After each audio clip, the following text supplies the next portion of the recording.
alihi wa sahbihi al-mayamin al-muntajabin. Ma'asyiral muslimin rahimakumullah, kita bersyukur, kita bersua kembali dalam keadaan sehat walafiat.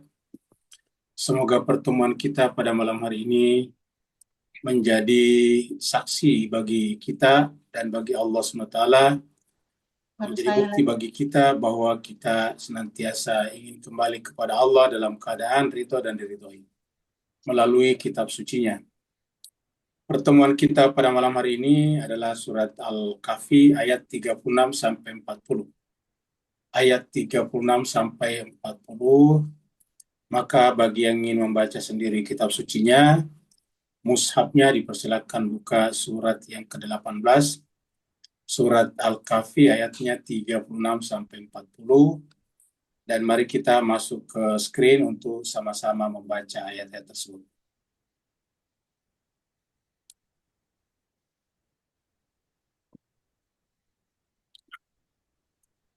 أعوذ بالله من الشيطان الرجيم بسم الله الرحمن الرحيم أعوذ بالله من الشيطان الرجيم بسم الله الرحمن الرحيم. Tolong ya Ras.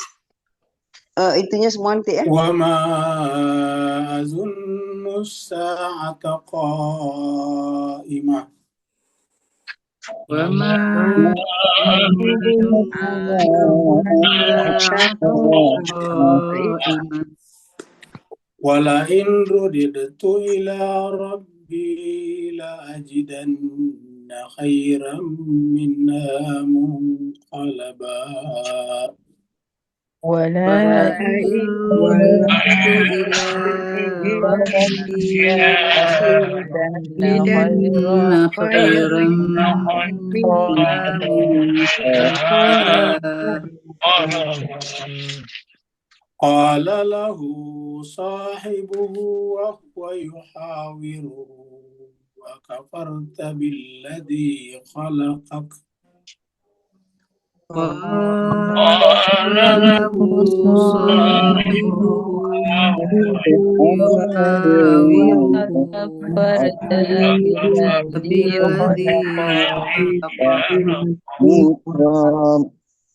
أكفرت بالذي خلقك من تراب ثم من نطفة ثم سواك رجلا أكفرت بالذي خلقك من تراب ثم من نطفة سواك رجلا.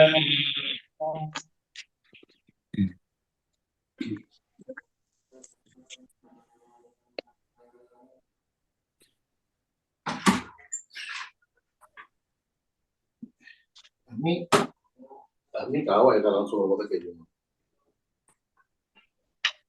لكن هو الله ربي ولا أشرك بربي أحدا لكن الله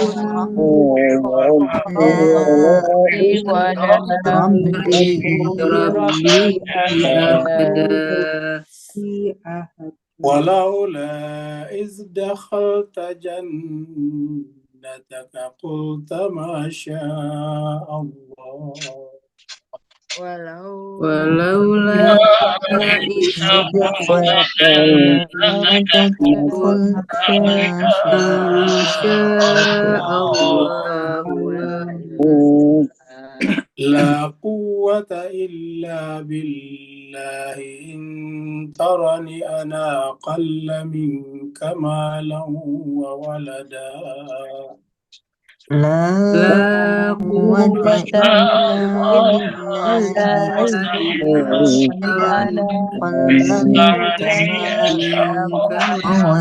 ولدا. فعسى ربي أن يؤتيني خيرا من جنتك ويرسل عليها حسبانا فعسى ربي أن يجعلني خيرا منها ويرسل عليها حسبانا ويرسل عليها حسبانا من السماء فتصبح صعيدا زلقا ويرسل عليها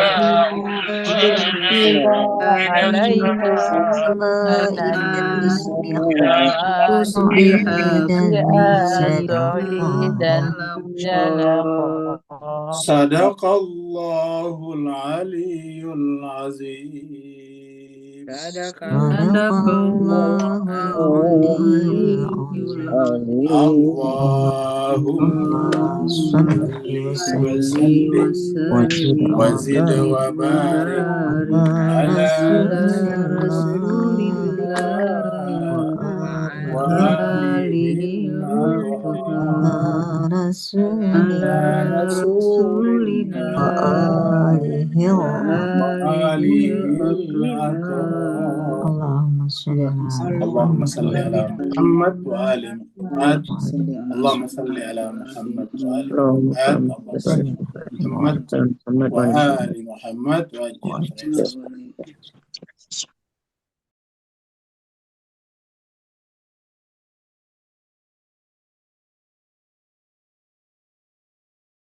Terima kasih banyak jemaah sekalian telah ikut membaca ayat-ayat suci Al-Quran.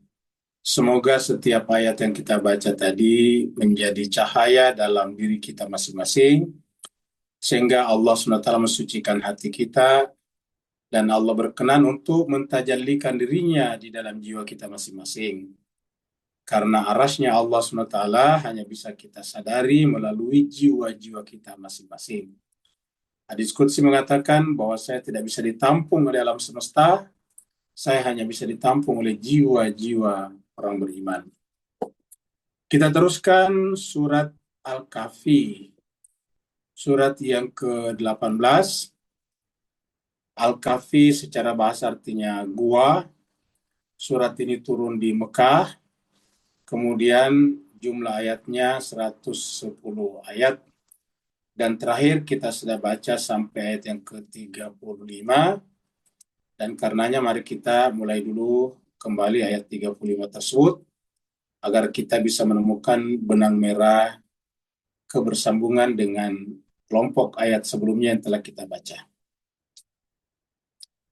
Di ayat yang ke-35 Allah SWT berfirman, A'udzubillahi minasyaitonirrajim. Bismillahirrahmanirrahim. Wa dakhala jannatahu wa huwa zalimun li nafsihi.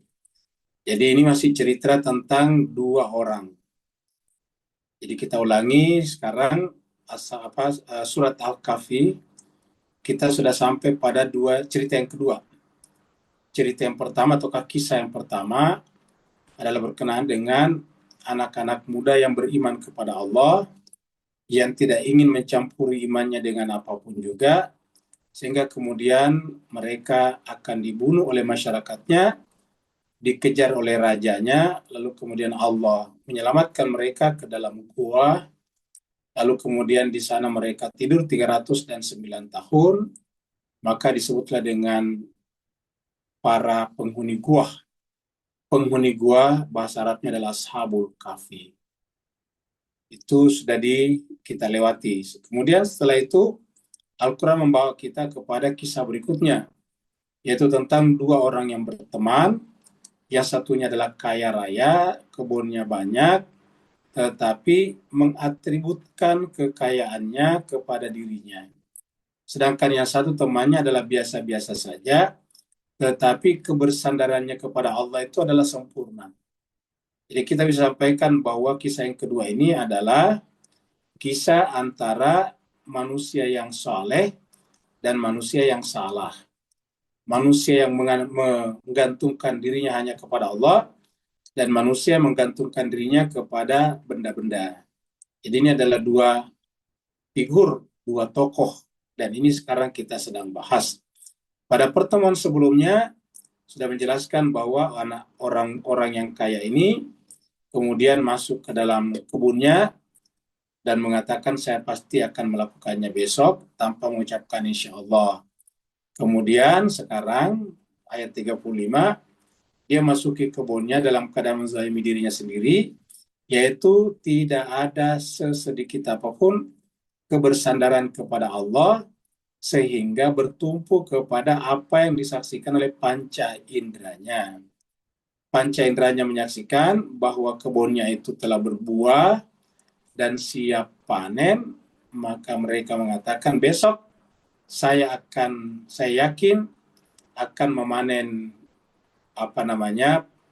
buah-buahan ini dan tidak akan rusak selama-lamanya. Seperti itu.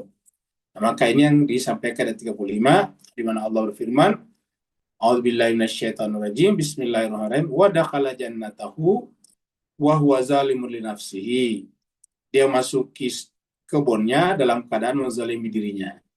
Kata menzalimi dirinya di sini apa? Yaitu tidak sama sekali bersandar kepada Robnya, kepada Khaliknya, kepada Allah. Dia bersandar pada panca inderanya, berarti bersandar pada alam dan dirinya sendiri. Sehingga ketika menyaksikan kebunnya itu subur dan siap panen, mereka yakin ini tidak mungkin rusak lagi selama-lamanya. Qala, dia berkata, ma'azunnu antabida hadhi abada. Saya tidak yakin ini akan rusak. Saya yakin bahwa kebun ini atau buah-buahan ini akan dipanen, tidak akan rusak selama-lamanya. Jadi artinya apa? Kepercayaannya bersandar kepada apa yang dilihat oleh panca inderanya. Dalam dunia pengetahuan, ilmu yang hanya bersandar pada panca indera, kebenaran panca indera, disebut dengan empirism. Jadi hanya berdasarkan panca indera saja. Ada juga ilmu hanya bersandar kepada yang disaksikan atau yang diketahui oleh akal, logika, rasio, namanya rasionalisme. Nah, jemaah sekalian berbahagia, dalam pandangan Al-Quran kita, baik panca indera ataupun akal pikiran, itu adalah alat yang Allah berikan kepada kita untuk menjangkau objeknya masing-masing. Objek panca indera terbatas pada panca indera, bahkan terbatas pada indera-indera tertentu. Yang tidak bisa dijangkau oleh panca indera akan dijangkau oleh akal pikiran. Jadi tidak semua yang tidak dijangkau panca indera berarti tidak ada. Jadi tidak bisa kita mengatakan tidak ada hanya karena tidak dijangkau panca indera. Mata tidak boleh berkata suara tidak ada hanya karena mata tidak bisa ditangkap oleh mata. Telinga tidak boleh berkata bahwa warna itu tidak ada hanya karena warna itu tidak bisa ditangkap oleh telinga. Bentuk-bentuk tidak bisa dikatakan tidak ada hanya karena tidak bisa dijangkau oleh lisan, lidah. Begitulah seterusnya. Jadi dengan demikian tidak adanya sesuatu, tidak terjangkaunya oleh panca indera bukan menunjukkan tidak adanya sesuatu itu. Karena masih ada alat pengetahuan kita yang lebih melampaui daripada panca indera, yaitu akal pikiran. Akal pikiran nantinya itu akan bisa mengetahui keberadaan sesuatu walaupun tidak dijangkau oleh panca indera. Jadi akal bisa menetapkan ada tidaknya sesuatu berdasarkan panca indera, berdasarkan di luar panca indera. Yang makanya disebut dengan rasio. Nah, Islam kita dalam mengkombinasikan dua-duanya, panca indera punya objeknya sendiri, kemudian akal punya objeknya sendiri. Dan kalau kita hanya mengambil salah satunya, apalagi menegasi dua-duanya, maka pengetahuan menjadi tidak sempurna, cacat. Jadi pengetahuan sempurna itu apabila kita menggunakan dua-duanya secara holistik, secara integral. Sekarang kita masuk pada ayat 36.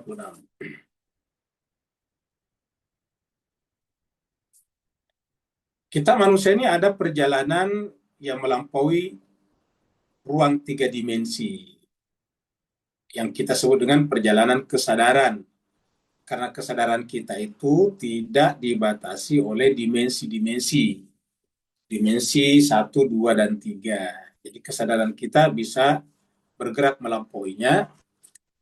Wa ma'adhunnu sa'ata qa'imatan. Karena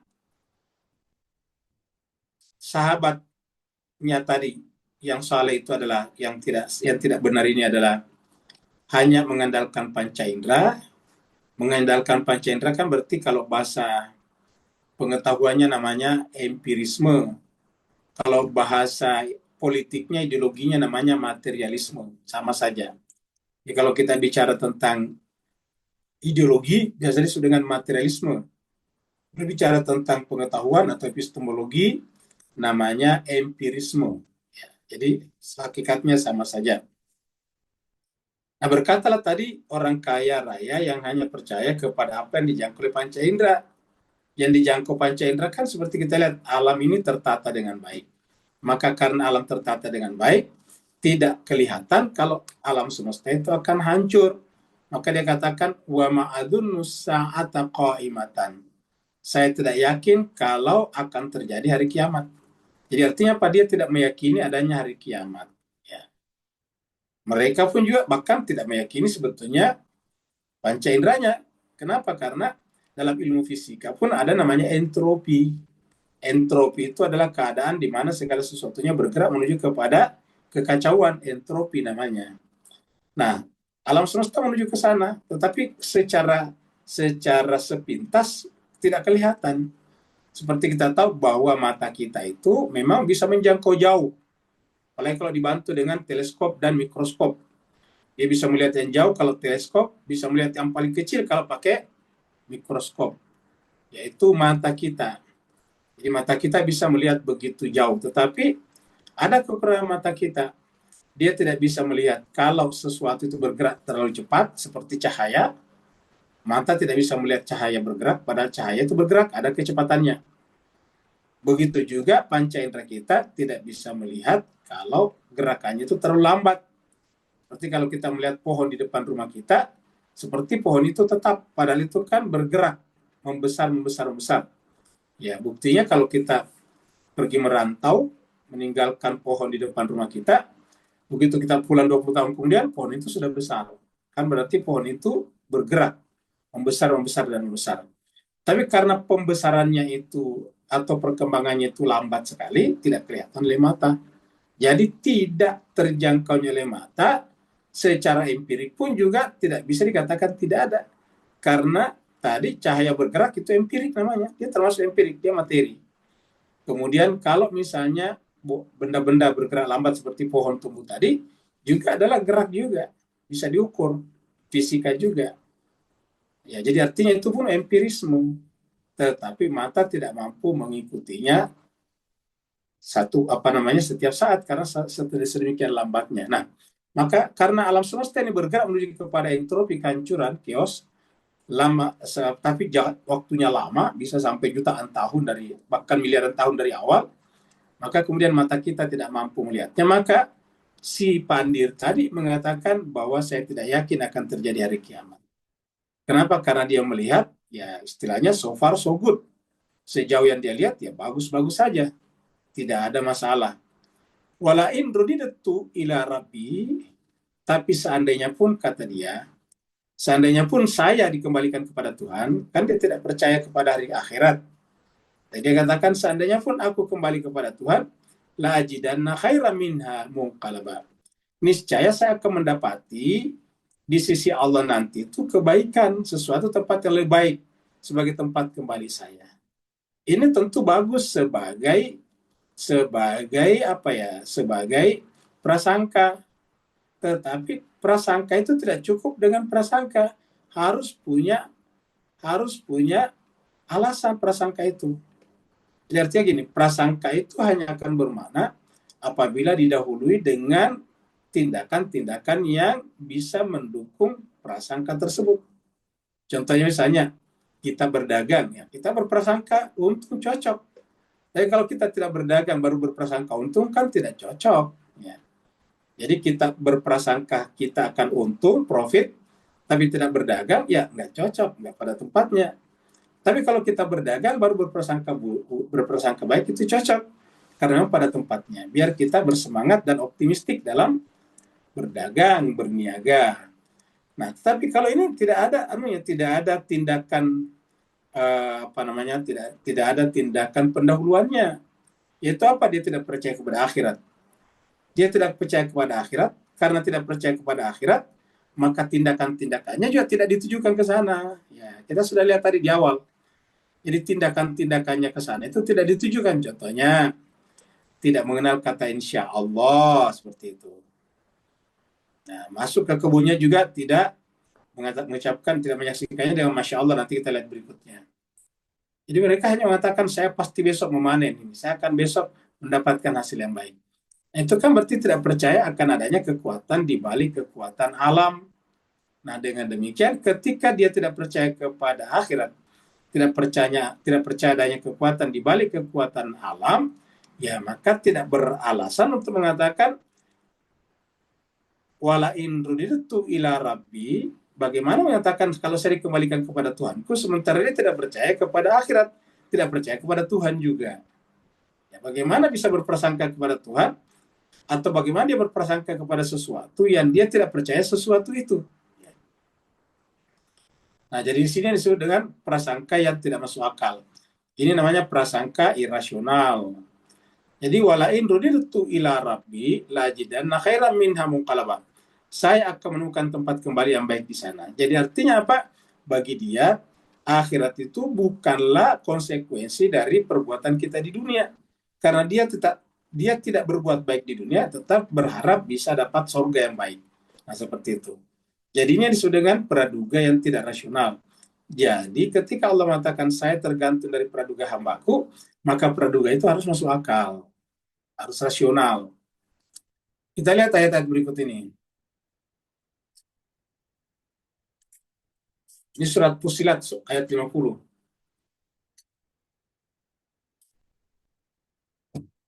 Fussilat ini surat 41 ayat 50. Walain adzaqnahu rahmatan minna, dan ini manusia, sebagian manusia. Dan kita artikan, dan ada sebagian manusia, karena saya tambahkan saya sebagian. Apabila kami rasakan kepadanya rahmat, artinya kami berikan rahmat kepadanya dari kami, setelah sebelumnya mendapatkan petaka, mudarat, kesusahan yang menimpanya, ya. Jadi setelah menderita, katakanlah begitu, ketika dia mendapatkan kebaikan, rahmat, setelah sebelumnya mendapatkan penderitaan, tiba-tiba mengatakan layakulan nahadali. Mereka pasti berkata ini gara-gara saya. Coba lihatlah tadi sama yang di surat Al-Kahfi. Layakulan nahadali. Mereka pasti akan berkata ini gara-gara saya, usaha saya. Memang kita wajib berusaha, tetapi usaha kita itu bisa kita lakukan karena Allah berikan kepada kita satu alat untuk berusaha. Yang kedua kekuatan, yang ketiga akal untuk berusaha. Jadi ini tidak bisa dipisahkan. Misalnya kita tidak bisa mengetahui suara-suara kalau Allah tidak kasih kita telinga. Kita tidak tahu yang namanya suara-suara indah, suara-suara sofran, suara macam-macam kalau kita tidak ada telinga. Ya. Harus ada telinga, harus ada kuping. Jadi harus ada alatnya dulu. Yang kedua, walaupun kita ada alatnya, misalnya kalau kita tidak gunakan, ya tidak dengar suara juga, jadi tutup. Jadi dengan demikian, ya kita bisa mengetahui sesuatu itu karena Allah memberikan kepada kita. Sehingga walaupun kita kelihatannya yang menggunakan telinga atau mata untuk menjangkau sesuatu, hakikatnya adalah Allah. Kenapa? Karena Allah lah yang kasih kita telinga, Allah yang kasih kita mata, dan sebagainya dan sebagainya. Jadi layakulan nahadali. Jadi kata-kata li di sini artinya ya ini adalah berkat usaha saya. Mereka akan berkata hada ini semuanya li, artinya pantas untuk saya berusaha, saya lah kira-kira gitu. Kalau bukan saya ya siapa lagi kira-kira gitu.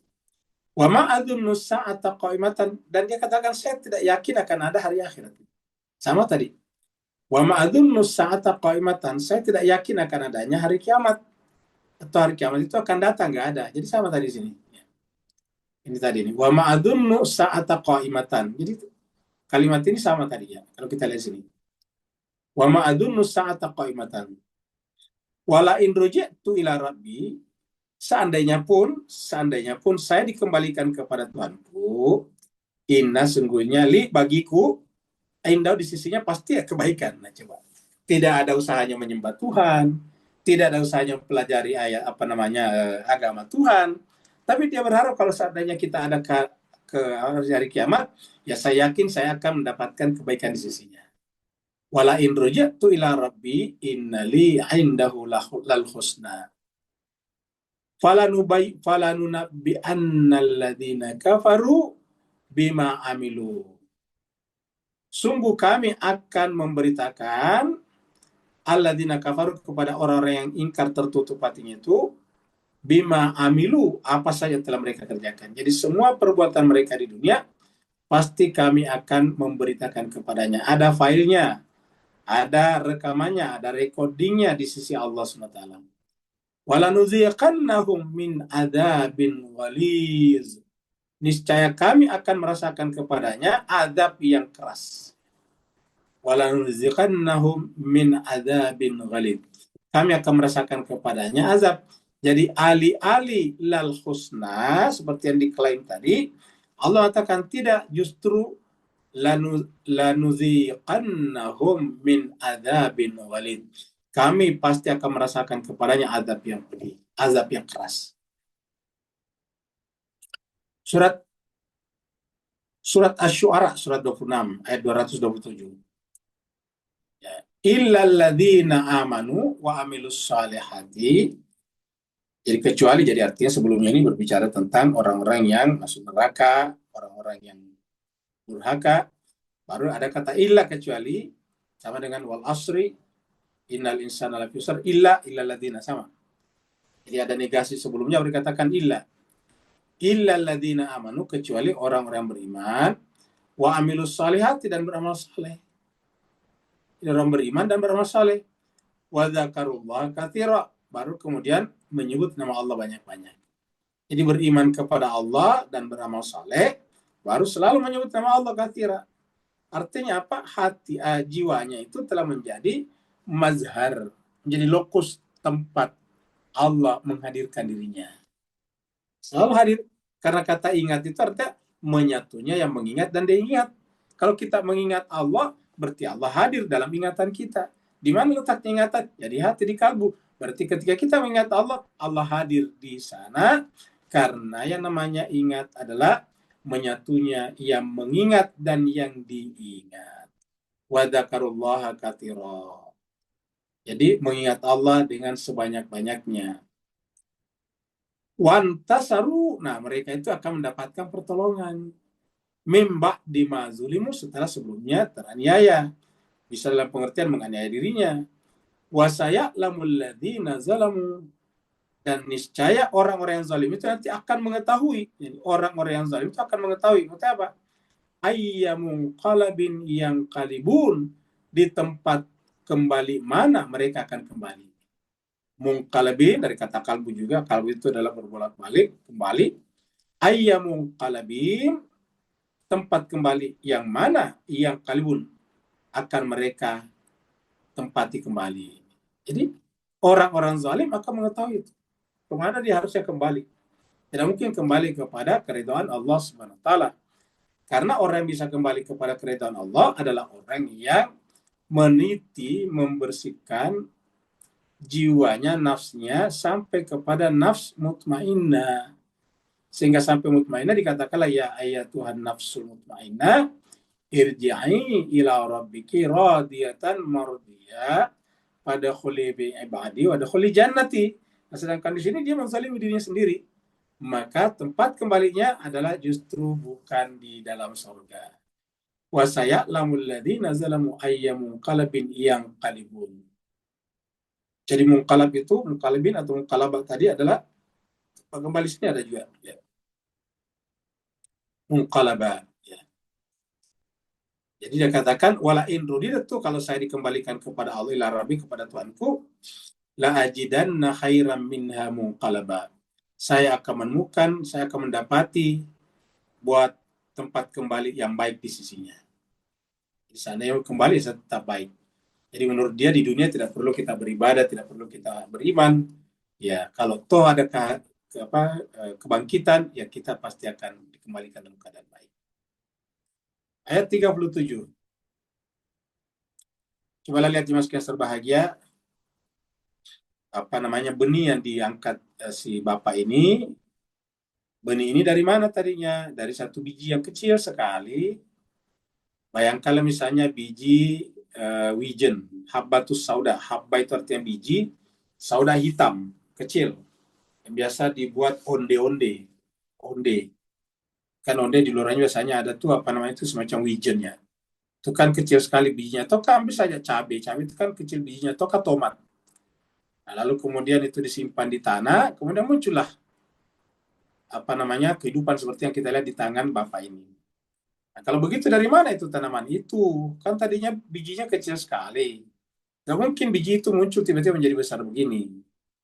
Ya, adalah tentu berasal dari tanah, unsur-unsur tanah tersebut. Jadi unsur-unsur tanah itulah yang kemudian masuk ke dalam biji tadi, lalu kemudian berubah menjadi tumbuhan.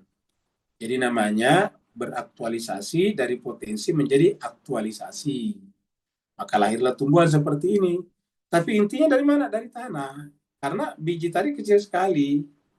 Ya, lalu kemudian lahirlah tumbuhan. Nah, artinya ini adalah menunjukkan kepada kita bahwa kita semuanya sebetulnya dari tanah. Allah mengatakan begini. Qala lahu sahibuhu, berkatalah sahabatnya kepada yang tadi ya. Jadi sahabatnya ini berkata kepadanya, kepada tadi salah satu yang kaya tadi tapi menzalimi dirinya, zalimun al-nafsi, menzalimi dirinya. Jadi sahabatnya yang baik, yang soleh itu berkata kepadanya, wa huwa yuhawiru, ketika mereka atau ketika dia sedang bercakap-cakap, berbual-bual. Akafarta, apa kata temannya yang soleh ini kepada yang sombong tadi? Akafarta billadzi khalaqaka min turabin. Apakah masuk akal engkau mengingkari zat yang menciptakan engkau? Jadi kita artikan zat, alladzi, zat yang khalaqaka, telah menciptakan engkau min turabin, dari tanah. Jadi tadinya kamu dari tanah. Jadi kita ini tadinya semua dari tanah. Saya, Bapak, Ibu semua dari tanah. Ya. Tiba-tiba sekarang menjadi manusia seperti ini. Nah, siapa merubah itu? Ya, tentu dia. Tentu dia yang disebut dengan zat yang. Inilah disebut dengan billadzi di sini. Billadzi khalaqaka min turabin. Apakah pantas, apakah masuk akal apabila engkau mengingkari kufur terhadap zat yang telah menciptakan engkau dari tanah. Jadi ingat, dari tanah. Diciptakan dari tanah. Karena kita tidak bisa hidup seperti sekarang kalau tidak dari tanah. Bapak, Ibu, Tuan, dan Puan sebelum tadabbur ini tadi pasti sudah ada, rata-rata sudah makan kan, makan malam. Yang dimakan tadi ingat saja semuanya apa? Makanan utamanya apa? Nasi. Nasi apapun namanya. Nasi itu dari beras, beras itu dari padi, padi itu dari mana? Ya dari sawah, sawah itu tanah. Ya, jadi itu tanah yang kita makan. Apalagi lauk pauk misalnya makan tadi sayur tomat misalnya dengan campur dengan kol dan brokoli misalnya. Nah tomat itu dari mana? Tumbuh dari tanah seperti tadi. Brokoli itu mana? Dari tanah seperti yang kita bicarakan tadi. Kol itu dari mana? Dari tanah seperti yang kita bicarakan tadi. Semuanya. Makan apa saja. Makan daun kelor, sayur daun kelor. Ya dari tanah juga tumbuhnya. Ya. Coba kita lihat apa lagi. Dari ikan. Ikan juga makannya dari mana? Dari lumpur-lumpur. Makan daripada apa namanya tuh makan daripada lumpur-lumpur halus yang ada di laut atau misalnya plankton-plankton yang juga hidup dari tanah. Air kemudian ada tanah di lautan sana, kemudian menghisap daripadanya, hidup daripadanya, lalu kemudian menjadilah ikan. Mungkin ada ikan juga makan ikan, tetapi ikan yang dimakan itu pasti dari tanah juga. Semuanya begitu. Jadi kesimpulannya kita ini dari tanah, min turabin. Jadi sebetulnya seperti istilah presiden, raja, menteri, itu kan predikat namanya. Apa itu cantolan, nama yang diberikan, predikat. Apa itu namanya, itu gelaran yang diberikan kepadanya. Gelaran itu sesuatu yang tidak melekat pada saat kita lahir. Itu diberikan oleh manusia. Ya. Lalu apa yang sama di antara kita semuanya? Antara presiden, raja, jenderal, prajurit, rakyat biasa. Apa yang sama? yang sama-sama dari tanah. Raja di raja, the king of king dari tanah. Presiden yang paling powerful dari tanah. Semuanya dari tanah. Donald Trump yang menculik Maduro dari Caracas itu dari tanah juga. Tidak ada yang tidak dari tanah. Semuanya minturabin dari tanah. Makanya nanti akan cocoknya dikembalikan ke tanah. Begitu dikembalikan ke tanah, dia akan menyatu dengan tanah dan tidak akan merusak lingkungan. Setelah dari tanah, summa min nutfatin, dari tanah kalau kita manusia, kemudian menjadi nutfah. Nutfah itu artinya apa? Sel, saya artikan dengan sel. Zigot, setelah berjumpa antara sel. Kalau tadi tumbuh-tumbuhan dari benih, seed. Nah, kalau ini enggak, dari nutfatin. Ya, baru kemudian summa, kemudian sawwaka rajula. Kemudian kamu sempurna sebagai seorang manusia. Jadi kata rajula di sini nggak boleh disebut hanya laki-laki saja. Ini kita coret laki-laki. Rajula itu artinya orang. Jadi orang dalam pengertian umum itu adalah rajulun. Jadi summa sawwaka rajula. Kemudian kamu menjadi orang yang sempurna. Maksudnya sempurna itu sudah ada tubuhnya, ada kaki tangannya, bisa berbicara pula, bisa berpikir pula. Itu sempurna namanya. Ya. Kita sempurna. Jadi summa sawwaka rajula. Jadi artinya apa? Temannya tadi yang waras ini, yang saleh, mengingatkan kepada yang tidak waras itu bahwa kamu tidak ada alasan untuk menentang Tuhan karena kamu tadinya tidak ada apa-apanya. Kamu itu sebelum masuk dalam rahim ibumu, ya tidak ada apa-apanya. Kamu hanya adalah sel yang tidak diketahui tempat persisnya di mana. Lalu kemudian kamu masuk dalam rahim ibumu, lalu kemudian menjadi manusia. Terus apa hebatnya? Ya. Oleh sebab itulah tidak pantas kamu banggakan dirimu. Apalagi menganggap bahwa saya yakin ini semuanya pasti akan terpanen dengan baik, tidak ada yang rusak. Seperti itu. Jadi diingatkanlah, dan ini adalah untuk kita semuanya. Jadi penyakit manusia paling besar ketika tidak mampu musyahadah, menyaksikan Tuhannya, dan karena siapa yang tidak bisa musyahadah berarti hakikatnya tidak bisa menjadikan jiwanya sebagai mazhar, sebagai lokus tajalli Tuhan. Ketika kita tidak bisa menjadikan jiwa kita sebagai lokus atau tempat tajalli Tuhan, kan berarti bahwa kita itu adalah ingkar, menutup diri namanya, kafarta. Jadi penyebabnya kafara di sini adalah ketika kita mengingkari penciptaan dari tanah. Kenapa dari tanah? Supaya kita mengetahui siapapun kita tidak perlu menjadi sebab kebanggaan. Kan terkadang kita menjadi bangga. Kenapa? Karena kita paling tinggi pangkatnya, raja. Ya. Kita bangga karena kita paling tinggi, misalnya jabatannya presiden, kan begitu. Kita bangga karena kita ilmunya paling luas. Titelnya ada 7 di depan, 7 di belakang. Ya. Akhirnya kemudian lahirlah kebanggaan, lahir egoisme, dan itu berbahaya. Kenapa? Berapapun titel kita di depan dan di belakang, betapa tinggi pun pangkat dan jabatan kita, ya kita ini cuma dari tanah dan nanti akan kembali ke tanah lagi. Seperti itu. Ya. Semua disebut dengan gelaran-gelaran itu hanya merupakan sekunder. Bahkan tersier itu hanya datang belakangan. Itu namanya konvensi saja di antara manusia. Ingat, ini konvensi persepakatan, tidak substantif. Nanti kalau kita meninggal dunia tidak dipanggil berdasarkan titelnya masing-masing. Tidak dipanggil berdasarkan pangkatnya. Tidak dipanggil Jenderal Abdullah. Enggak begitu panggilannya sana. Kita dipanggil di sana sesuai dengan kesadaran pribadi kita masing-masing, itu si fulan. Jadi kita tidak ada apa-apanya. Jadi makanya supaya kita bersyukur, kita ingat asal-usul kita. Kalau kita ingat asal-usul kita tidak ada alasan untuk menyombongkan diri. Coba misalnya ada seorang dosen, doktor yang meludahi seorang kasir. Ya, coba kita lihat, apa kira-kira alasannya dia meludahi orang? Karena tentu dia merasa lebih tinggi daripada orang itu. Dia lupa, dia misalnya doktor, mengajar di sebuah perguruan tinggi, dan itu hanya kasir, gajinya pasti berbeda. Sekolah kasir mungkin cuma tamat sekolah menengah atas, sedangkan dokter ya S3, PhD, Kan jauh tuh selisihnya. Tetapi apa yang sama di antara kedua dan ini tidak bisa ditolak. Inilah hakikatnya, yaitu apa? Sama-sama dari tanah.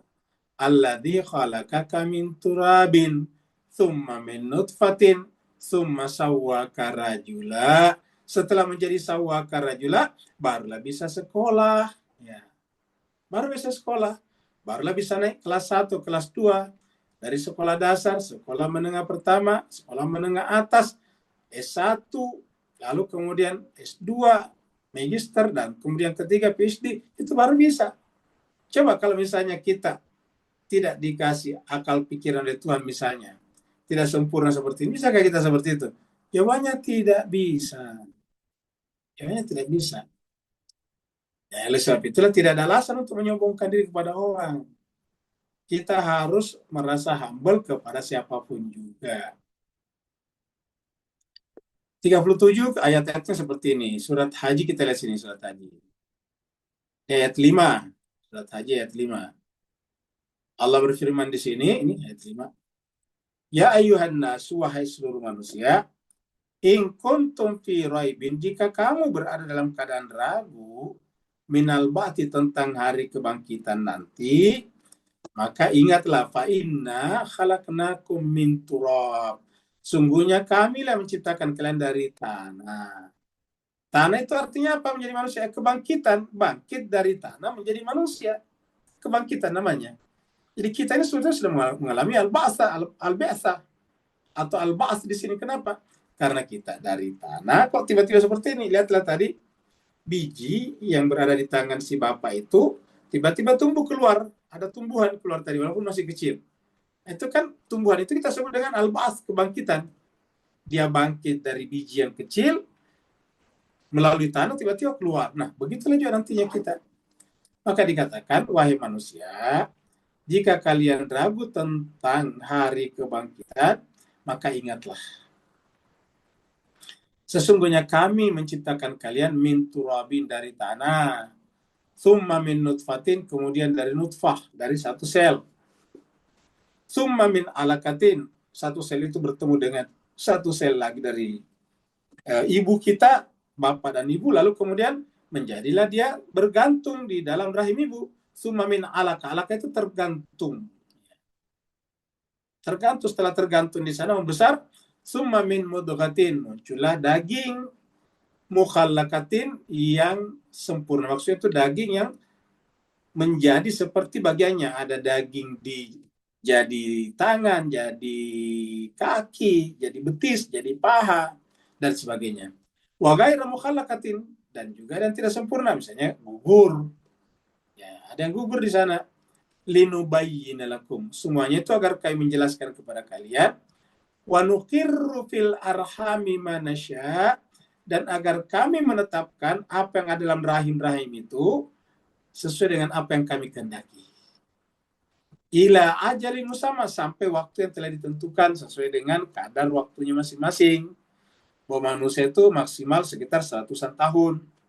Summa nukhrijukum tifla, kemudian dari sana setelah 9 bulan dalam rahim, kemudian nukhrijukum, kami keluarkan kalian dalam keadaan tifla. Menjadi tiflun, menjadi bayi, orok kalau bahasa Indonesianya. Summa litablugu asyuddakum. Kemudian jadi bayi ini berkembang, bayi yang tidak bisa berbuat apa-apa, ya tidak bisa mengganti pakaiannya, tidak bisa datang ke tempat mandi, tidak bisa datang ke tempat toilet. Lalu kemudian berkembang karena disapi oleh orang tuanya, ibunya. Lalu kemudian besar menjadilah dewasa. Litablugu asyuddakum. Ya. Seperti kita sekarang ini. Nah, di antara dalam perjalanan ini tadi, dari perjalanan dari air tadi itu, ya, dari dari tanah tadi itu tadi di atas min turab, ya, ditarik dari turab, dalam perjalanan turab baru menjadi sel, menjadi zigot, dan seterusnya. Itu kemudian tidak semuanya berjalan lancar, berjalan sampai akhir. Wa minkum man yutawaffa, di antara kalian ada yang wafat sebelum dewasa. Ada yang wafat pada saat dewasa awal. Wa minkum man yuraddu ila arzalil umur, Tapi ada juga di antara kalian yang kami panjangkan umurnya, sehingga kembali lagi seperti semula anak kecil. Arzalil umur, umurnya menjadi sangat renta, sangat panjang. Likai la ya'lama min ba'di ilmin syai'a. Sehingga apa yang terjadi? Ilmu yang diketahui tadi tiba-tiba hilang semuanya. La ya'lamu, tiba-tiba tidak mengetahui, padahal sebelumnya dia mengetahui min ba'di, setelah sebelumnya memiliki ilmu. Ilmu itu bisa hilang. Jadi kalau begitu, dari mana bisa tersimpan ilmu itu? Cobalah bapak-bapak, ibu, tuan-tuan pikirkan sekarang. Pasti kita semua punya ilmu. Kita ini yang hadir di sini, atau seluruh manusia pasti punya ilmu. Minimal dia punya ilmu tentang siapa yang melahirkannya, siapa bapaknya, siapa ibunya. Pasti tahu di negara mana dia tinggal. Itu ilmu juga namanya. Ya. Jadi, tapi apa yang terjadi kemudian? Itu bisa tiba-tiba hilang suatu saat. Kita tidak tahu nama kita lupa siapa orang tua kita. Akan ada saatnya itu, terutama karena umur, faktor U. Wataral arda hamidatan. Dan kemudian kamu bisa melihat bumi tiba-tiba jadi kering. Bahkan sebelumnya memang bumi kering. Faiza anzal alaihal ma'a, maka tatkala kami menurunkan kepadanya air, ya, ihtazat, maka kemudian terjadilah kehidupan, gerak di sana. Jadi artinya apa? Ada ardi, ada bumi, dan ada air di sini. Jadi kehidupan ini adalah perkawinan antara air dan bumi. Bumi dari mana? Lahir dari mana? Minas sama. Berarti kehidupan itu adalah perkawinan langit dan bumi melalui air. Jadi kehidupan ini adalah kombinasi bumi dan langit. Makanya Islam itu tidak mengenal dikotomi antara langit dan bumi, antara alam materi dan non-materi. Nggak ada dikotominya. Materi dan materi satu kesatuan, bumi dan langit satu kesatuan. Tidak boleh dipisahkan, tidak boleh disekularisasikan. Jadi dari bumi kemudian ada air di sini. Lalu kemudian ihtazat, lalu kemudian terjadilah kehidupan di sana. Seperti tadi biji ketika masih disimpan di atas di toples, ya tidak berbuat apa-apa, tidak bisa menjadi apa. Begitu biji itu tadi kita simpan di tanah yang agak basah, tiba-tiba 1-2 hari kemudian keluar tunas, kecambah. Ya. Tiba-tiba ada gerak kehidupan di sana. Warabat, ya, lalu kemudian subur. Wa anbatat min kulli zaujin bahij. Lalu kemudian bukan hanya itu, nanti berkembang, kawin-mawin, maka lahirlah tumbuh-tumbuhan dengan berbagai macam jenis dan pasangannya yang indah. Ya. Itu kan berarti kehidupan ini indah sekali. Cuma kok tiba-tiba kita mengalamatkan kepada diri kita, ya. Tiba-tiba mengatakan saya lah yang punya urusan sehingga saya bisa jadi punya kebun yang subur seperti ini. Surat Infitar, surat 82 ayat 7. Allah berfirman, alladzi khalaqa, maksudnya dia Allah ya. Dialah Allah yang khalaqaka, yang menciptakan kalian, fasawwaka, lalu kemudian membuat kalian jadi sempurna. Sempurna di sini lahir batin tentunya. Tubuhnya ada, batinnya juga ada, terutama akalnya. Fa'adalaka, dan kemudian dia bersikap adil kepada apa itu bersikap adil kepada kamu? Tidak ada keaniaya. Semua yang kalian butuhkan secara biologis ataupun secara psikologis, ya, secara epistemologis ataupun secara ideologis, semuanya disiapkan Tuhan. Semuanya disiapkan Tuhan. Contohnya misalnya, kita lahir dengan paru-paru. Paru-paru kan butuhnya udara. Begitu lahir, Allah sudah siapkan udara di muka bumi. Yang besar, yang luas sekali, tebal sekali. Boleh kata tak terbatas.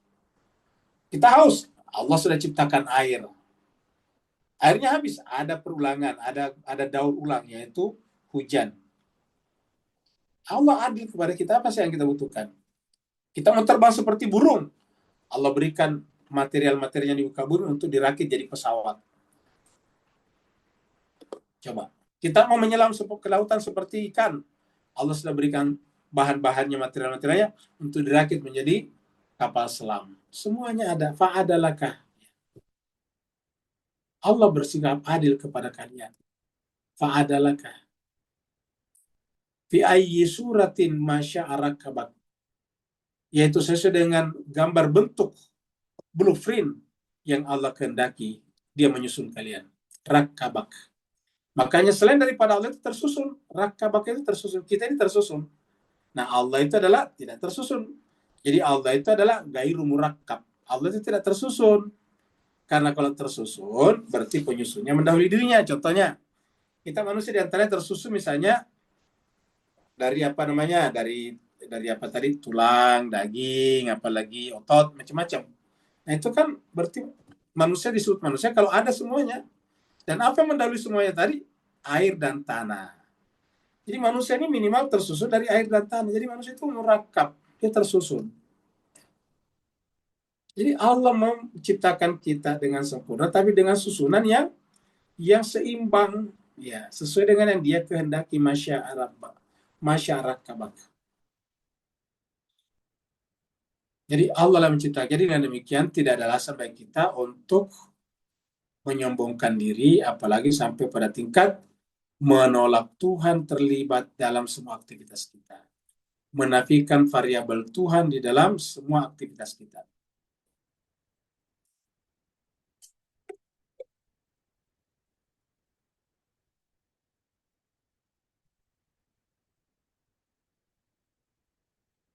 Lakinnahu Allahu Rabbi. Kan tetapi Allah lah Tuhanku. Jadi saya ada di sini karena Tuhanku. Saya ada di sini sebagai manusia, dan karena saya manusia, saya bisa berkebun. Saya bisa punya 2 kebun anggur tadi yang besar. Kemudian di luar kebun anggur itu saya tanami dengan pohon-pohon kurma.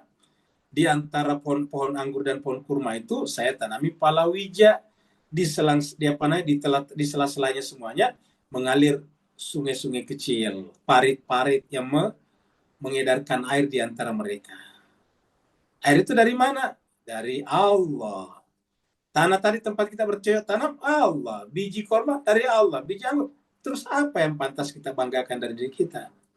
Maka sikapnya tadi yang arogan itu jelas keliru. Kelirunya apa? Keliru secara hakikat. Karena bukan dia yang menyebabkan pohon-pohon itu ada di situ dan kemudian berbuah. Berbuah itu hukum yang Allah ciptakan pada diri si pohon. Jadi lakinna huwallahu rabbi, ya. Akan tetapi yang membuat sebenarnya adalah Allah Tuhanku. Kata si yang soleh tadi, ingat. Kata sahabat yang baik, kan 2 tadi sahabat. Sahabat yang baik dan buruk. Yang soleh dan yang salah. Ini yang bicara yang soleh ini. Ya, semuanya adalah Tuhanku. Lakinna huwallahu rabbi. Wala usyriku bi rabbi ahada. Karena semuanya itu adalah Tuhanku. Variabel utamanya adalah Tuhanku. Dia Tuhanku. Maka saya tidak akan mau menghadirkan apapun di dalam jiwa saya. Karena menghadirkan apapun dalam jiwa saya namanya usyriku, saya mempersekutukannya. La usyriku bi rabbi ahad. Saya tidak mungkin mempersekutukan Tuhanku dengan apapun, dengan sesuatu apapun. Kata-kata ahad bisa bermakna seorang manapun atau bisa bermakna satu apapun. Saya tidak mungkin persekutukan Tuhan dengan apapun juga. Pokoknya satu-satunya yang boleh mengisi hati saya adalah Allah. Allah. Wala asyriku bi rabbi ahada. Saya tidak mungkin persekutukan Tuhan dengan apapun juga. Surat Hud, surat 11 ayat 56. Nah, ini orang beriman nih. Ini tawakkaltu ala Allah. Nah, jadi kita ini harus begitu. Jadi kita berusaha, kita beraktivitas, kita berikhtiar. Kalau kita sakit harus berobat. Ya. Kalau kita mau sehat harus menjaga kesehatan, makanan harus diatur. Ya. Kalau kita mau enak hatinya rajin beribadah, rajin tazkiyatun nafs dan sebagainya. Kalau kita ingin perluas ilmunya dengan sempurna, rajin ikut tadabbur Al-Qur'an. Nah, itu dia. Aku ini tawakal tu Allah. Saya hanya mewakilkan diriku kepada Allah. Tawakal itu mewakilkan diriku. Ingat kata tawakal itu dari kata wakal, yuwakilu, wa mewakilkan. Saya hanya mewakilkan, menggantungkan diriku kepada Allah saja. Kenapa kepada Allah? Karena Rabbi wa Rabbukum. Allah itulah Tuhanku dan juga Tuhan kalian. Tuhan seluruh sekalian alam. Rabbil alamin. Bukan hanya Rabbi wa Rabbukum, tapi Rabbul alamin. Alhamdulillah Rabbil Alamin. Jadi makanya hanya saya bertawakal. Apabila kita bertawakal bukan kepada Allah, tunggulah akan kita mengalami gangguan-gangguan kejiwaan, baik ringan, bahkan sampai pada tingkat yang paling parah.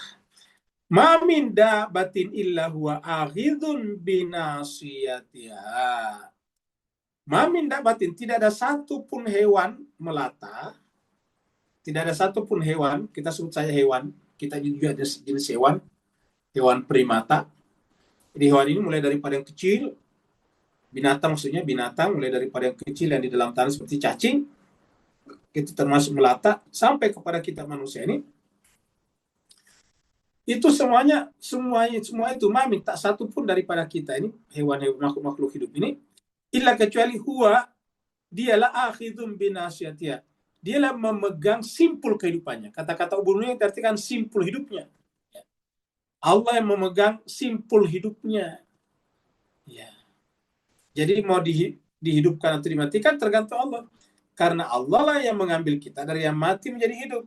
Allah mengatakan, kaifa takfuruna billahi wa kuntum amwata. Kok kalian bisa ingkar kepada Allah padahal kalian tadinya kan mati. Kita yang tadinya benda mati, tanah, air. Kuntum amwata, baru kemudian fa'ahyakum, dialah menghidupkan kita. Nah, setiap yang hidup itu adalah huwa akhidun binasiyatiha. Semuanya dipegang oleh Allah, simpul hidupnya. Inna rabbi ala siratin mustaqim. Sungguhnya Tuhanku itu berada di atas jalan yang lurus. Inna rabbi ala siratin mustaqim. Ya. Artinya apa? Artinya kita pun juga harus berada di atas jalan yang lurus. Kenapa? Karena kita dari Allah, ma min dabatin illa huwa akhidun binasiyatiha, sementara dia sendiri ala siratin mustaqim. Dia membawa kita ke jalan yang lurus. Perhatikan ya sekali ini kata-kata inna rabbi ala siratin mustaqim. Karena kita pernah bahas di dalam surat Al-Hijr ayat 40 katakan illa ibadaka minhum mukhlasin hadza siratu alayya. Menggunakan kata alayya. Mustaqim itu tidak ada kata alayya, ada yang ada ala. Inna rabbi ala siratin mustaqim. Bukan alayya, ya, ini ala siratin mustaqim. Inna rabbi ala siratin mustaqim.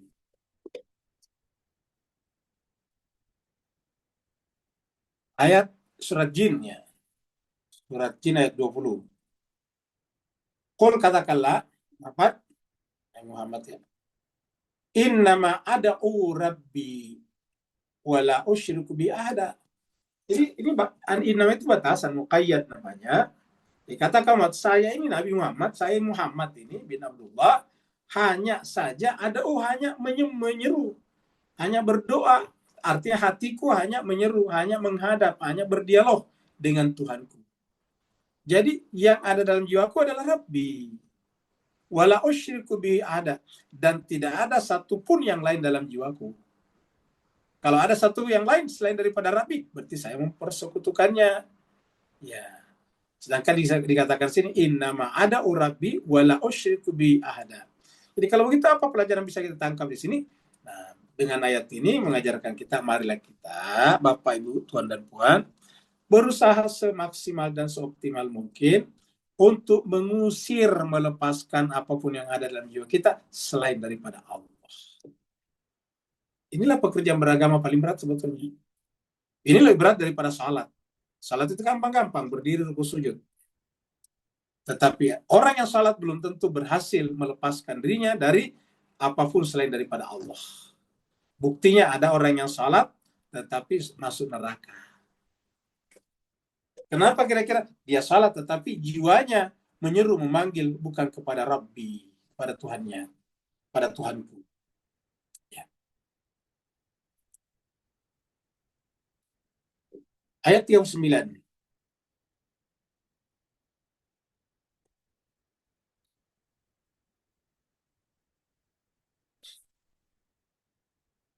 Jadi ini adalah kata Masya Allah ya. Nah, Masya Allah ini kita bisa temukan penggunaannya pada ayat berikut ini. Jadi ini ingat, ini kan masih bercakap-cakap, yang berbicara sekarang ingat, Giliran yang berbicara sekarang adalah temannya yang soleh, bukan yang salah ya. Jadi giliran yang berbicara sekarang kan temannya yang baik, yang soleh. Kalau pembahasan kita sebelumnya kan yang salah, ya, yang sombong, yang angku, yang punya banyak kebun. Nah, sekarang yang berbicara adalah yang biasa-biasa saja, menasihati ataukah menyampaikan kepada temannya itu. Nah, di sini katakan, walau lah, tadi kan di atas mengingatkan mereka tentang penciptaan. Nah, sekarang bagaimana caranya aplikasinya? Aplikasinya adalah ketika kita menyaksikan hasil usaha kita, ingat, hasil usaha kita, entah itu perkebunan, pertanian yang lain, nelayan, apalagi peternakan, perdagangan, perpolitikan, keilmuan, apa saja hasil usaha kita. Pokoknya apa saja hasil usaha kita, termasuk hasil usaha kita membangun rumah tangga, punya anak-anak, itu kan usaha kita juga. Punya rumah, pokoknya itu apapun yang kita saksikan dari usaha kita, tidak boleh sesedikit apapun muncul celah baru kita memuji diri kita. Lalu bagaimana caranya? Nah ini dia. Walaula iz dakhalta jannataka, kenapa tidak kamu ketika memasuki kebunmu? Artinya kira-kira gini, kalau kita menggunakan bahasa kita, seharusnya ketika engkau memasuki kebunmu yang indah itu, kulta kamu mengatakan, jadi seandainya, jadi kita artikan ini, harusnya seandainya atau pada saat engkau masuki kebunmu itu, ini jannataka, harusnya kulta kamu berkata ini, ya. Apa kata-katanya ya? Ini dia, yaitu Masya Allah. Masya Allah, la quwata illa billah. Jadi Masya Allah, la quwata illa billah. Ini yang tertulis dalam Al-Quran.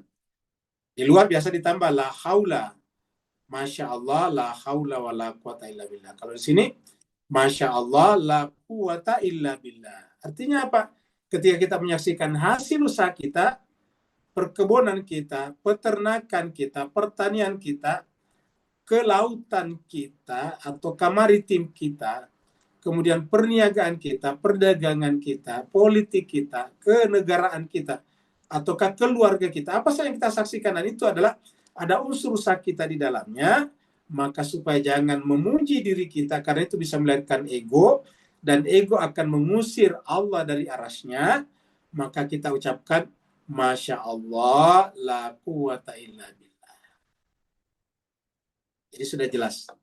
Kalau kita akan melakukan sesuatu nanti, misalnya besok saya akan ke kantor, lusa saya akan ke Malaysia, Kuala Lumpur, lusanya lagi saya akan pergi ke kampus, ke sekolah.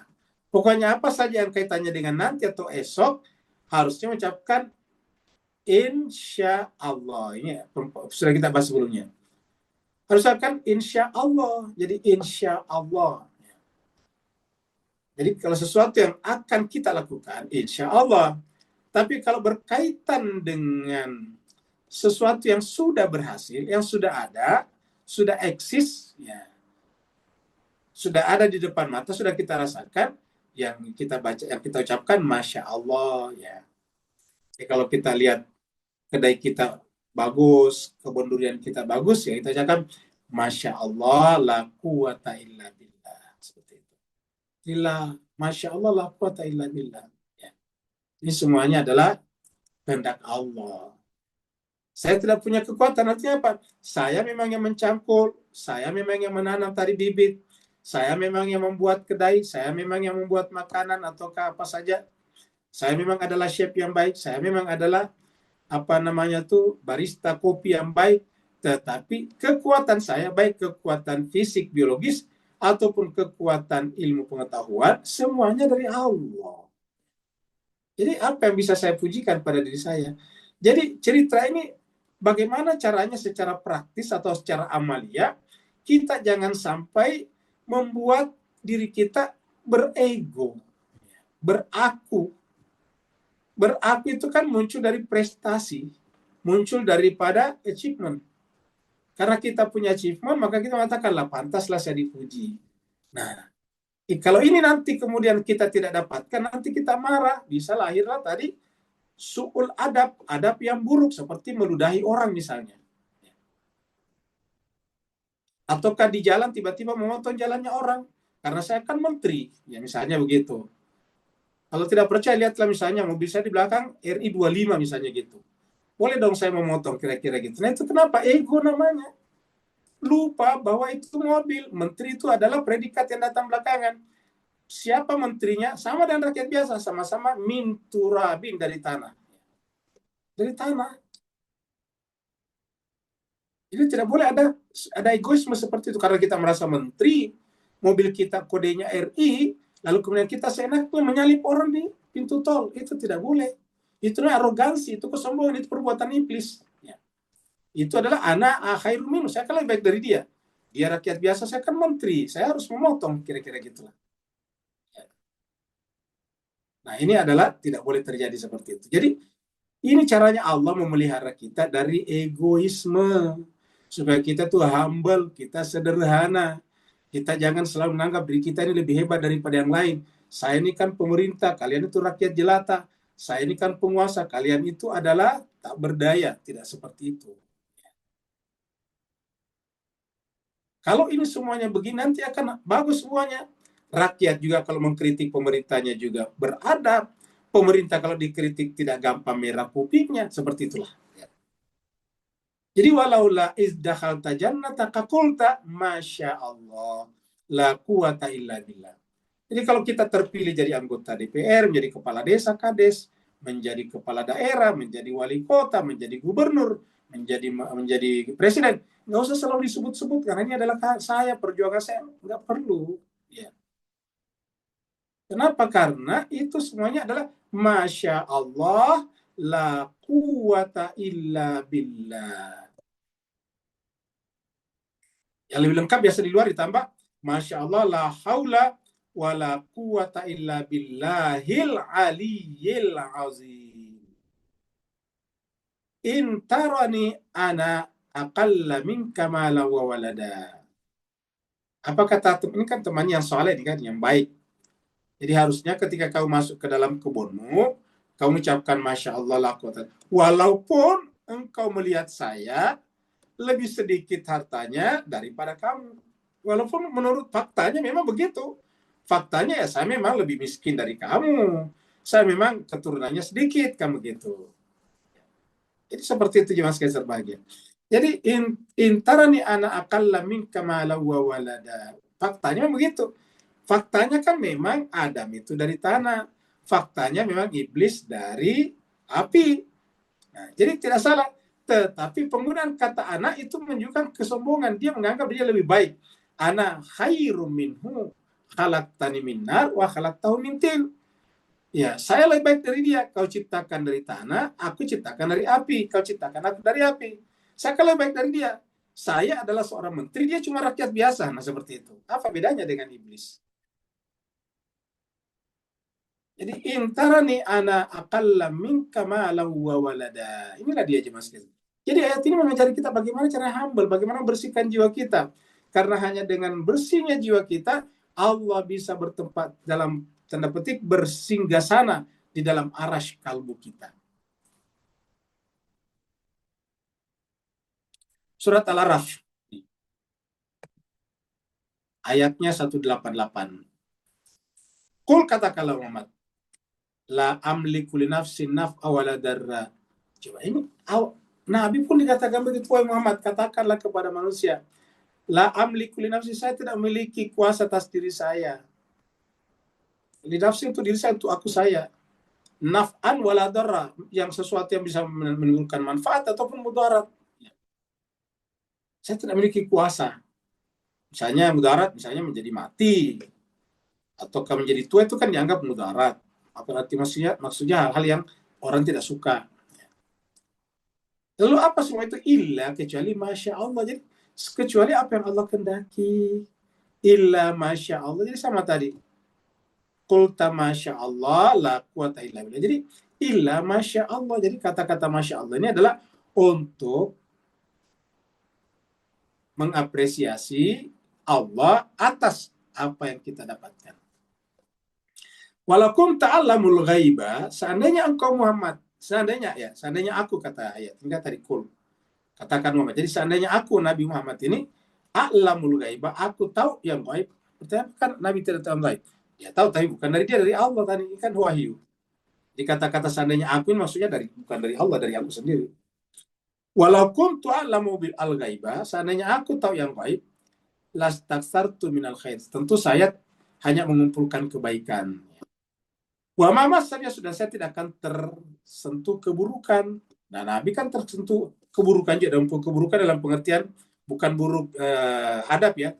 Contohnya misalnya dalam perang kalah juga, kan begitu. Nabi kan kalah juga. Coba kita lihat. Sakit juga. Kena panah juga. Lapar juga. In ana illa nadir, saya ini adalah hanyalah pemberi peringatan.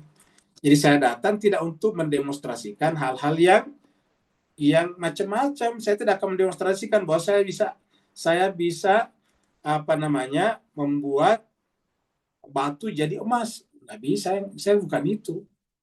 Kalau memang terjadi pada nabi-nabi, itu bukan nabi yang melakukannya, Allah. Jadi saya tidak kuasa membuat batu jadi emas.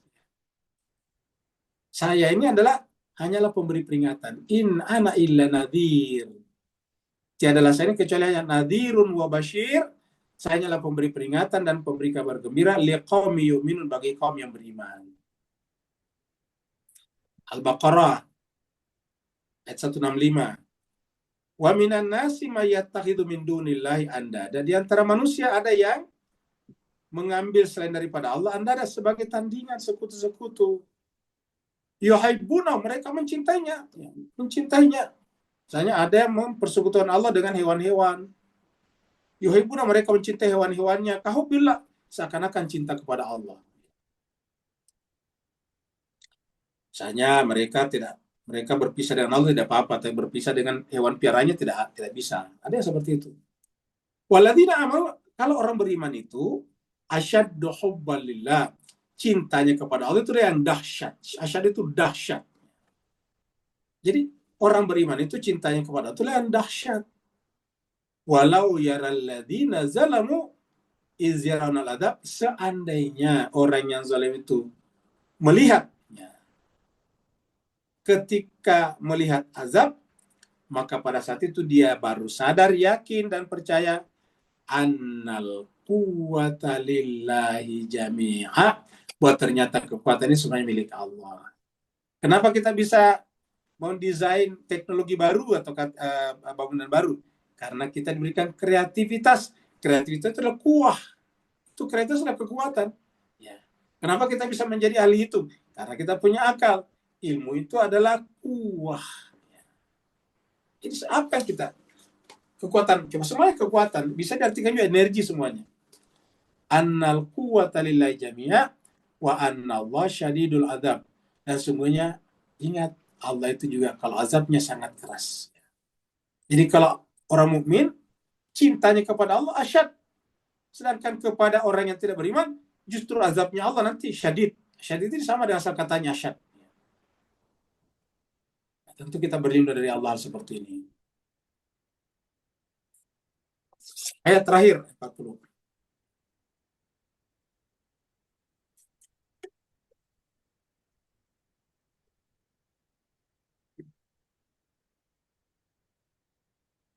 Fa'asa rabbi ayyutiyani khairan min jannatika. Ya, walaupun kelihatannya sekarang saya lebih miskin dari kamu, kata temannya tadi, tapi kan bisa saja suatu saat terbalik. Bisa saja Tuhanku tiba-tiba memberikan kepadaku sesuatu yang lebih baik daripada kebunmu. Mungkin bukan kebun, tetapi sesuatu yang lebih baik daripada kebun. Kan bisa saja. Ya, misalnya saya diberikan anak yang baik, yang soleh. Nah, itu kan lebih baik daripada kebun. Ya. Ingat, anak yang soleh jauh lebih baik daripada kekayaan apapun juga. Yu'tiyani khairan min jannatika. Memberikan kepada satu kebaikan daripada sesuatu yang lebih baik daripada kebunmu. Wa yursil alai, sebaliknya boleh jadi juga kebunmu yang sekarang kamu bangga-banggakan itu tiba-tiba terkena petir. Tiba-tiba kedatangan petir, kedatangan kilat, ya. Minas sama dari langit. Kilat itu bisa kemudian berubah jadi api misalnya, kan kilat bisa jadi api. Ya. Karena kilat itu kan adalah listrik. Fatusbiha sa'idan zalaka. Sehingga kemudian terbakar dan yang tersisa adalah tanah yang licin. Kan bisa saja. Ya. Petir-petir itu bisa berubah jadi kebakaran karena petir itu adalah listrik. Seperti biasanya kita dengarkan ada kebakaran itu disebabkan oleh korsleting. Korsleting itu artinya arus pendek, ya, arus pendek terjadi korsleting antara kabel-kabelnya di situ. Seharusnya tidak boleh berjumpa. Kabel positif dan negatif tidak boleh berjumpa. Kalau berjumpa, korsleting. Terjadilah kebakaran. Nah, bisa seperti itu. Nah, seperti juga itu tadi apa namanya? Kilat. Kilat itu bisa melahirkan kebakaran di hutan. Jadi bisa saja. Jadi saya yang tidak punya kebun, bisa tiba-tiba Allah berikan kepada saya lebih baik daripada kamu. Kamu yang hari ini kaya raya bisa tiba-tiba kebun itu hancur dan tidak tersisa kecuali hanyalah tanah saja. Jadi semua bisa terjadi. Jadi inilah kehidupan yang bahagia. Kehidupan itu kata orang bagaikan roda, terkadang di atas, terkadang di bawah. Jadi kalau kita di atas tidak perlu sombong, kalau kita di bawah tidak perlu berputus asa. Dan tidak perlu iri hati kepada yang kaya, yang berhasil. Ya, kita doakan supaya mereka bisa tetap istiqomah dengan kekayaannya. Baik kita yang kaya melihat saudara kita yang belum berhasil, kita doakan supaya diberikan kekuatan untuk ikhtiar secara maksimal juga. Begitulah. Surat Al-Baqarah 266. Kalau tadi ini kan adalah 165 tadi sini. Sekarang 266. Ayawaddu ahadukum antakuna lahu jannatun min nakhilin wa anabin. Jadi dia katakan, apakah ingin, kita artikan saja. Pasti setiap kita ingin. Seandainya kita punya kebun yang isinya adalah kurma, anggur, kemudian di situ mengalir sungai-sungai di bawahnya, artinya pengairannya lancar. Kemudian lahu fiha min kulli thamarat, semuanya berbuah dengan buah-buah yang ranum. Tetapi kemudian kita sendiri tanpa kita rasakan bahwa setiap musim berbuah muncul, usia kita juga bertambah. Kita juga semakin tua, sabahul kibar. Jangan sampai karena kita terpukau dengan musim demi musim, kita lupa bahwa setiap musim itu bertambah usia kita juga. Asabahul kibar, kita semakin tua juga. Walahu dzurriyyatun du'afa. Sementara kita punya anak-anak keturunan yang tentu masih lemah daripada kita. Kenapa? Belum tentu memiliki prakarsa seperti kita. Fasabah esarun.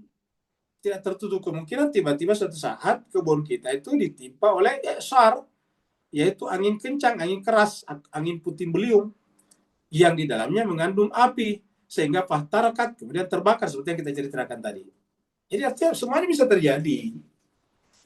Kadzalika yubayyinullahu lakumul ayati la'allakum tatafakkarun. Begitulah Allah menjelaskan kepada kalian ayat-ayatnya supaya kalian bertafakkur, berpikir.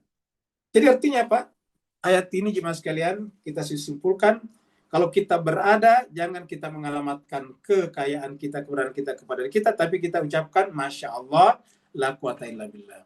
Tapi kalau kita tidak memiliki apa-apa, jangan berputus asa, karena bersama dengan Allah itu jauh lebih baik daripada bersama dengan apapun juga. Fa'ansha'na lakum bihi jannatin min nakhilin wa anabin. Kami juga bisa memberikan kepada kalian kebun-kebun yang di dalamnya bisa datang kurma dan anggur. Lakum fiha fawakihun kathirah, dan bisa berbuah banyak. Wa minha ta'kulun, dan diantaranya ada yang bisa kalian makan. Jadi artinya apa? Kamilah yang mengikat fa'ansyana, kamilah. Jadi ingat, kalau kalian berhasil mempunyai kebun ataupun apa saja namanya, kekayaan apapun, ingat itu kami yang punya ansyana. Karena kami ansyana, maka harusnya mengucapkan Masya Allah, la quwata illa billah. Nah, inilah jemaah sekalian terbaik supaya jangan sampai hati kita ternodai oleh kekayaan kita. Pada sebanyak-banyaknya kekayaan kita, tidak bisa kita makan semuanya, tidak bisa kita gunakan semuanya, dan ketika kita mati bahkan kita tinggalkan semua-muanya. Seperti biasa sebelum kita lanjut, sebelum kita tanya jawab, kita lihat hadis-hadis berikut ini.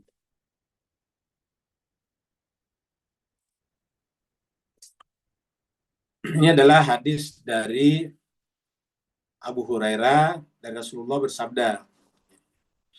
Jadi an Rasulullah sallallahu alaihi wasallam qala innahu la ya'ti ar-rajulul azimus samin yaumal qiyamah. Jadi kata Nabi nanti sungguhnya akan datang seseorang, artinya seseorang al-azim, kata seorang itu artinya orang penting. Azim itu kan besar, agung. Orang agung, kita artikan saja orang penting. Nanti akan datang di akhirat orang penting di dunia, tentunya penting di dunia. Orangnya gemuk, samin itu gemuk. Yaumal qiyamah, pada hari kiamat. Tapi apa kata Allah? La yazinu indallahi janaha ba'udatin. Tetapi walaupun dia datang dalam keadaan gemuk, tetapi Allah tidak memberikan nilai timbangan kepadanya, bahkan seberat sayap lalat saja. Seekor nyamuk atau seekor lalat. Seekor lalat, seekor nyamuk pun tidak ada. Sayapnya, bukan nyamuknya, sayapnya. Apa artinya kira-kira? Ini kan perlambang ya, majasi. Kata-kata rajulun azim samin di sini adalah seseorang yang di dunia itu dihormati, azim, agung, dan dia samin, kaya. Ini gemuk di sini artinya kaya. Kan biasa tuh istilahkan itu apa, jabatannya jabatan basah artinya kaya. Jadi cuma sekedar bahagia. Jadi akan datang nanti di akhirat orang yang di dunia itu adalah orang penting dan kemudian berhasil kaya. Tetapi Allah tidak berikan nilai kepadanya. Ya bahkan seberat janaha itu sayap nyamuk. Bayangkan, sayap nyamuk. Kira-kira apa sebabnya? Di ayat itu kan banyak ada kata-kata ulaika habitat malhum, mereka itu sia-sia amal perbuatannya. Ada perbuatan itu sia-sia, karena sia-sia ya tidak punya nilai. La yazinu, tidak ada beratnya, bobotnya. Ingat kata yazinu itu dari kata wazan, tidak ada bobotnya, tidak ada timbangannya di sisi Allah. Ya. Walaupun seberat sayap nyamuk. Lalu Nabi berkata, untuk mendukung pernyataan Nabi ini, Nabi mengatakan, ikra'u, bacalah ayat berikut ini. Ini surat Al-Kahfi juga, tapi nanti di ayat 105 ini, ya, di ayat 105. Fala nuqimu lahum yaumal qiyamati wazna. Fala nuqimu lahum, maka kami tidak akan memberikan nilai bagi mereka pada hari kiamat, wazna, timbangan. Tidak ada nilai timbangannya di akhirat. Ini adalah surat Al-Kahfi 108, ya, 108. Jadi ada orang yang itu Al-Qur'annya tadi surat Al-Kahfi 108. Jadi bukan hanya Nabi berkata begitu, artinya Nabi yang dikatakan Nabi itu adalah ayat. Ini adalah dari Ibnu Abbas, an Ibni Abbas, anna rajulan qala, kemudian ada seseorang yang berkata kepada Nabi, ya Rasulullah, Masya Allah wa syi'ta. Ada orang datang kepada Nabi sambil berkata, ya Rasulullah, Masya Allah wa syi'ta. Apa yang Allah kehendaki dan apa yang kamu kehendaki. Wa syi'ta itu kamu kehendaki. Faqala, lalu kemudian Nabi berkata, ja'altanillaha adlan. Kalau kau berkata begitu, berarti kau menjadikan aku sebagai sekutu Allah. Karena ada tambahan kata-kata syi'ta. Apa yang Allah kehendaki dan apa yang kamu kehendaki. Bal yang benar ialah Masya Allah wahda. Cukup mengucapkan Masya Allah saja. Wahda itu artinya saja. Jadi nggak usah tambah syi'ta, karena saya juga tidak punya kuasa. Ya, jadi Nabi pun berkata, Masya Allah, la quwata illa billah. Jadi tidak boleh kita katakan apa yang Allah kehendaki dan apa yang kehendaki. Kehendak Nabi adalah kehendak Allah. Jadi yang benar saja, Masya Allah saja. Masya Allah wahda. Nah, ini adalah hadis riwayat Imam Ahmad. Nomor 240. Tadi adalah Imam Bukhari yang sebelumnya. Jadi saya kira inilah jemaah sekalian berbahagia pembahasan kita pada malam hari ini. Semoga bermanfaat. Kalau benar dari Allah, kalau salah dan khilaf dari kesalahan dan kehilafan al-fakir, mohon dimaafkan. Yang mau bertanya dipersilakan. Waalaikumsalam Ustaz. Waalaikumsalam warahmatullahi wabarakatuh. Silakan Pak Nur. Alhamdulillah, barakallahu fi azza wa jalla. Salam Muhammad wa baik Nadia. Assalamualaikum. Ustaz, kembali kepada pembahasan malam ni, bolehkah kita menyimpulkan buat setakat ni Allah membuka luas perbandingan antara orang-orang yang masuk ke dalam kalbu terdalam tadi dan menyimpan iman-imannya tadi, yang ini dikeluarkan dalam bentuk ucapan-ucapan, lafaz-lafaz yang penuh dengan kepercayaan dunia akhirat tadi. Berbeza dengan orang yang tak pernah masuk ke dalam kalbu terdalam batinnya, maka mereka terhayal dengan benda-benda yang bukan hakiki tadi, Ustaz. Barakallahu fi afan. Ya, saya kira betul. Jadi intinya adalah ketika orang itu mungkin beribadah, mungkin sholat, mungkin berzikir, bahkan mungkin baca Quran juga, tetapi semuanya itu sampai di bibir, tidak melewati tenggorokan, kata Nabi. Jadi baca Quran tapi tidak melewati tenggorokan. Kalau salat, bacaan salat kan ada. Kalau kita salat kan baca Quran juga, tapi hanya di tenggorokan saja. Tidak masuk ke dalam kalbu tadi istilahnya Fanor. Nah, ketika tidak masuk ke dalam kalbu, maka bacaan-bacaan kita, ibadah-ibadah kita tidak akan berefek kepada jiwa. Artinya apa? Ibadah yang kita lakukan tidak mengeluarkan kebesaran makhluk dari dalam jiwa. Inilah menerangkan kenapa banyak orang berhaji tetapi korupsi juga. Salat tetapi suka juga membangga-banggakan dirinya. Nah, seperti itu. Karena tidak masuk ke dalam jiwa. Jadi dengan demikian kita kembalikan kepada ayat yang sering kita angkat di sini. Allah dalam Al-Quran mengingatkan wa fi anfusikum afala tubsirun. Di dalam diri kalian, jiwa kalian kenapa tidak perhatikan? Ingat.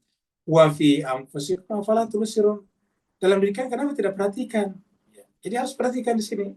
Nah, kebanyakan kan orang beribadah cuma di luar.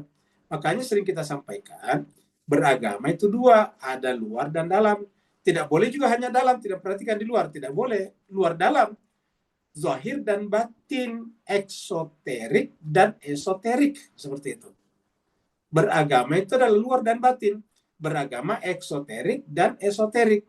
Beragama itu adalah syariat dan hakikat. Syariat dan ma'rifat. Jadi harus kita lakukan secara komprehensif. Beragama dari zahir batin, dari eksoterik ke esoterik, beragama dari ibadah lahir menjadi ibadah batin, itu yang disebut dengan ya ayyuhalladzina amanu udkhulu fis-silmi kafah. Orang beriman masuklah ke dalam Islam, ke dalam kedamaian secara kafah. Apa artinya kafah? Tidak boleh kita menolak yang zahir dengan mengutamakan yang batin. Begitu juga mengutamakan yang zahir dengan menolak yang batin. Kan ada orang juga yang ahli batin tetapi menolak yang zahir. Ada juga ahli zahir menolak yang batin. Nah, Al-Quran mengatakan udkhulu fis silmi kafatan. Masuklah ke dalam Islam kafah, artinya lahir dan batin, zahir dan batin. Ya. Jasmani dan rohani, badan dan jiwa, seperti itu. Jadi kita harus komprehensif, holistik, integral. Tidak boleh terjadi namanya dikotomistik. Tidak boleh. Inilah Islam yang sungguhnya, Islam yang sempurna namanya seperti itu. Apabila hanya mengambil salah satunya, pasti akan terjadi keanehan-keanehan. Ya. Agama yang hanya berhenti di zahir, cenderung hanya menjadikan agama sebagai barang candaan, barang lelucon, barang jual beli, diperjualbelikan agama. Ya. Orang yang hanya agamanya sampai di batin akan menyebabkan tidak bisa diteladani oleh masyarakat, tidak bisa diikuti oleh masyarakat, tidak bisa menimbulkan efek rahmatan lil alamin. Jadi harus dua-duanya. Ada lagi yang lain? Ada Ustaz di chatroom. Baik, Pak Burhan. kita ke chatroom dulu.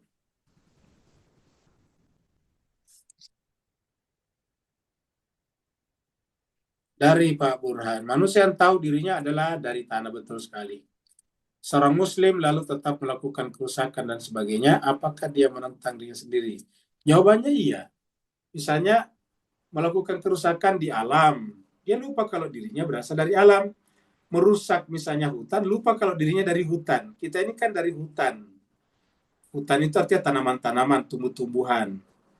Ya, kita ini dari tanah. Kalau kita rusak tanah dengan zat-zat kimia, akhirnya kemudian kita merusak diri kita sendiri.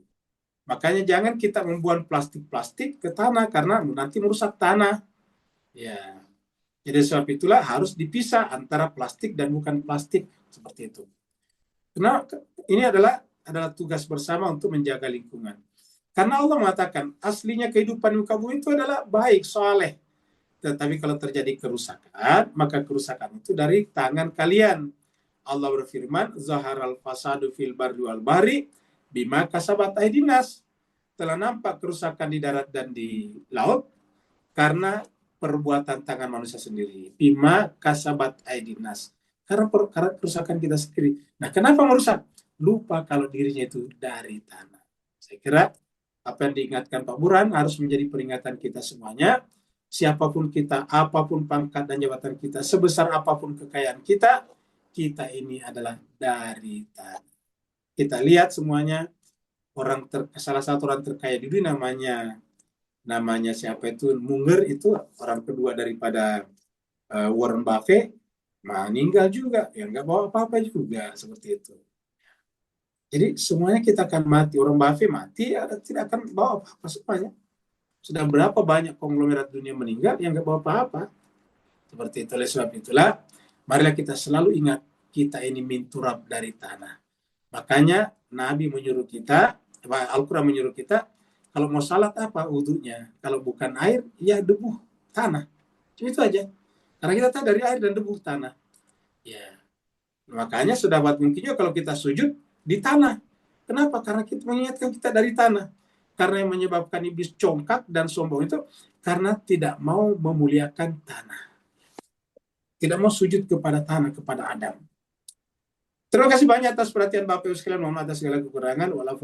Wassalamualaikum warahmatullahi wabarakatuh. Waalaikumsalam warahmatullahi wabarakatuh.